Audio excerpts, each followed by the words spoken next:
আপনি জানেন কি পৃথিবীতে এমন একটি দ্বীপ আছে যেখানে ৪,০০০-এরও বেশি বিষাক্ত সাপ বাস করে আর সেখানে যেতে সরকারিভাবে নিষেধাজ্ঞা রয়েছে? বিশ্বাস করুন, এটি সত্যি। এই ভয়ানক দ্বীপটির নাম স্নেক আইল্যান্ড, যা ব্রাজিলের উপকূলে অবস্থিত। একে ইলহা ডা কুমান্ডা গ্রান্ডে বলে এবং এখানে যা ঘটে তা চিরকাল আপনার মনকে হতবুদ্ধি করে রাখবে। আপনি ভাবছেন এটা তো কল্পনা, কিন্তু জানেন কি, স্নেক আইল্যান্ডের সবকিছু অবিশ্বাস্য এবং একেবারে বাস্তব। স্নেক আইল্যান্ডের সবচেয়ে বড় বৈশিষ্ট্য হলো এর সাপের পরিমাণ।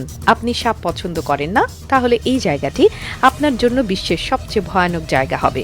এখানে সাপের সংখ্যা এতটাই বেশি যে এই দ্বীপের আকারের তুলনায় সাপের সংখ্যার হার অনেক বেশি। সাপ এখানে এমনভাবে বিস্তার লাভ করেছে যে বাড়ির ছাদে, গাছের শাখায়, ঝোপঝাড়ে এবং পাথরের ফাঁকে ফাঁকে সাপের ঝুণ্ড দেখতে পাওয়া যায়। ভাবুন তো, সেখানে যদি আপনি পা রাখেন তাহলে একে একে বিভিন্ন সাপ আপনাকে দেখতে পাবে। এই সাপগুলো প্রায় সবই বিষাক্ত। সবচেয়ে ভয়ঙ্কর সাপগুলোর মধ্যে অন্যতম হলো গোল্ডেন ল্যান্স হেড সাপ, যেটি পৃথিবীর মধ্যে সবচেয়ে বিষাক্ত সাপগুলোর মধ্যে একটি। এর বিষ এতটাই বিশাল, আক্রমণক্ষম যে একবার যদি কামড়ায় শরীরের টিস্যু গলে যেতে শুরু করে এবং আপনি শরীরের উপর মারাত্মক আঘাত অনুভব করবেন। কতটা ভয়ের বিষয় যে এই সাপের বিষ মানুষকে মৃত্যু অবধি পৌঁছাতে পারে। এই সাপদের মধ্যে রয়েছে এমন কিছু বিশাল আক্রমণকারী সাপ যারা পৃথিবী জুড়ে একমাত্র ধরনের সাপ যা উঠতে পারে। হ্যাঁ, আপনি ঠিক শুনছেন। কিছু সাপ এখানে এত দ্রুত চলে এবং উড়ন্ত অবস্থায় সড়কপথে চলাচল করতে পারে। এর কারণ হচ্ছে দ্বীপের পরিবেশে সাপরা তাদের অস্বাভাবিক গতিতে চলার এবং লাফানোর সক্ষমতা অর্জন করেছে।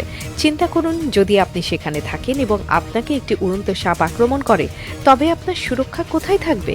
এখানেই শেষ নয়। এই ভয়াবহ সাপের উপস্থিতি ছাড়াও দ্বীপটির ভৌগোলিক অবস্থান এবং বিশাল দুর্গমতা এটি পূর্ব থেকেই প্রায় বিপজ্জনক করে তোলে। আপনি যদি কখনো এই দ্বীপে যেতে চান তাহলে বিশেষ অনুমতি ছাড়া সম্ভব নয়। ব্রাজিল সরকার এই দ্বীপে প্রবেশ নিষিদ্ধ করেছে কারণ এটি মানুষের জন্য ভীষণ বিপজ্জনক হয়ে উঠেছে। এই দ্বীপে অবস্থিত সাপগুলোর খুব কমই প্রাকৃতিক শত্রু রয়েছে, আর এমনকি তারা ব্রাজিল সরকার এবং সংশ্লিষ্ট কর্তৃপক্ষের কড়া নিয়ন্ত্রণে থাকে। অতএব যে কোনো ব্যক্তিকে এখানে যাওয়ার আগে অনুমতির প্রয়োজন পড়বে, কারণ সাপের আক্রমণ এবং হঠাৎ বিপদে পড়া একেবারে সাধারণ ঘটনা। আপনি জানেন কি পৃথিবীতে এমন একটি দ্বীপ আছে যেখানে ৪,০০০-এরও বেশি বিষাক্ত সাপ বাস করে আর সেখানে যেতে সরকারিভাবে নিষেধ